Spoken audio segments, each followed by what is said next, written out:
السلام عليكم، مرحبا بكم معايا في مطبخ فاطمه محمد. وصفه اليوم غتكون حلوه ديال لسان الطير. بالنسبه للمقادير غنحتاجوا لها كيلو ديال الطحين، 4 ديال الزبده مارغرين، وغنحتاجوا لها ساشي ديال الفاني، معلقه كبيره ديال قرفه، معلقه كبيره ديال النافع محمر، ومعلقه كبيره ديال حبه حلاوه محمره، شويه ديال الزعفران العادي اولا الحر.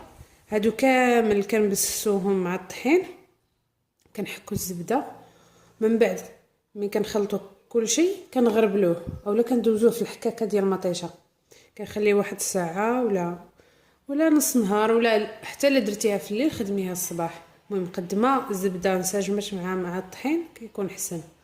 هنا غنحتاج نص كاس ديال المزهر، وغنحتاج كاس ديال اللوز محمر ومطحون خلطته هنا باش يرطب، وغنحتاجو الماء نكملوا به العجينه باش نعجنوها وتكون قاصحه.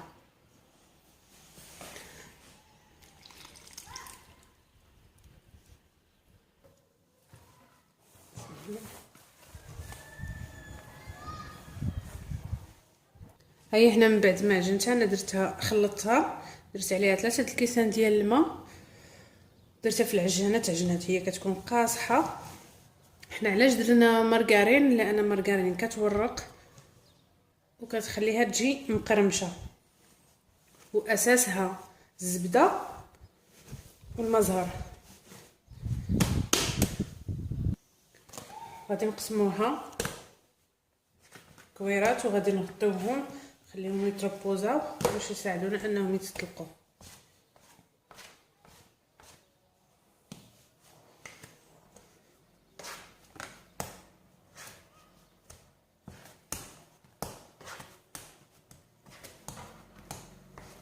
اللي باغا تقسم المقادير تقسمها. بالنسبه لهاد المقادير اللي عطيتكم وهاد التوابل اللي درناهم كيجيو رائعين والريحه ديالهم غزاله، نتمنى تجربوها الوصفه هذه اللي عطيتكم.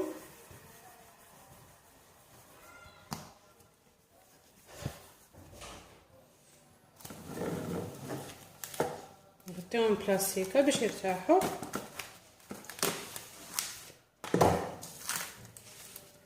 نتلاقاو من بعد ما تروبوزات ليا العجينه، غادي نساعدوها بشويه رشان طحين. نحاول نشكلها هكا بيدي قبل ما نديرها في المدلك باش تجيني تقريبا دائريه.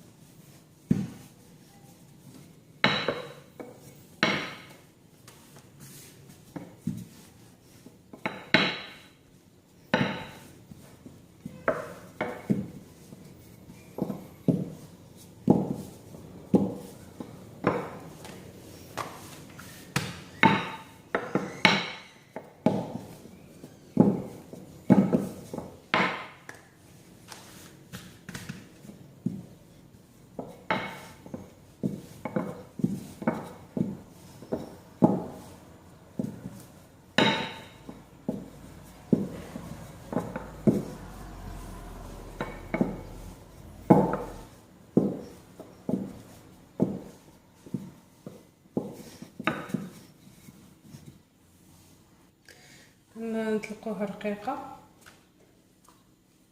هاد السمك هذا هكا حتى كتولي نحطوها في المقله.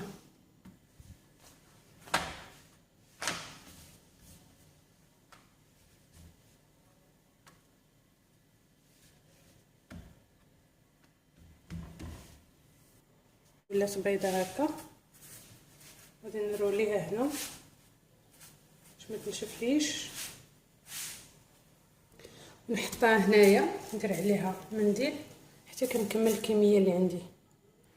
هنا من بعد ما كملنا غادي ناخذ هاد الدائره هذه وما نبدا نلوي فيها عادي، ما نزير ما نرخف هكا.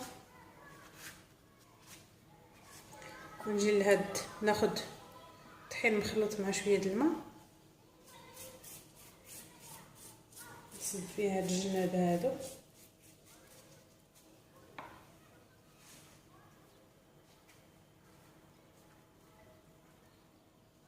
كنحطها هكايا نخليها تنشف بما ساليت الكميه اللي عندي الاخرى. من بعد كناخذها ناخذ المقص نقطعها مايله. هذه كنحيدها لان كتقلب بسربه.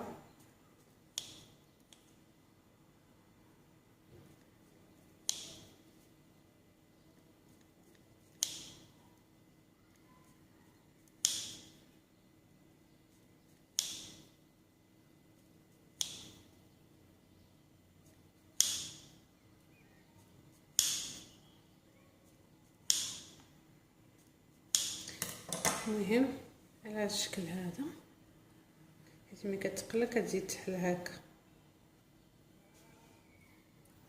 من بعد كنسخنوا الزيت ونبداو نقليو. هادو كنخليوهم هما الاخرين كيكونوا في الحاشيات، ما يمكن لناش نقليوهم مع هادو لان هادو كياخذوا وقت، وهادو غادي يتحرقوا دابا. نخليوهم هما الاخرين. هنا عندي الزيت سخونه والنار قليله.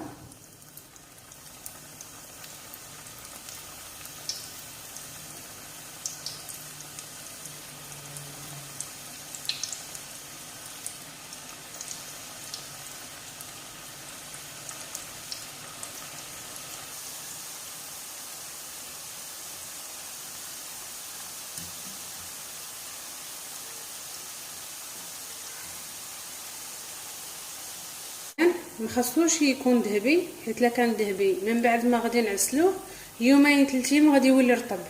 فلهذا خاصنا نحمروا على هذا الشكل هذا، يكون محمر مباشره نحطوه في العسل.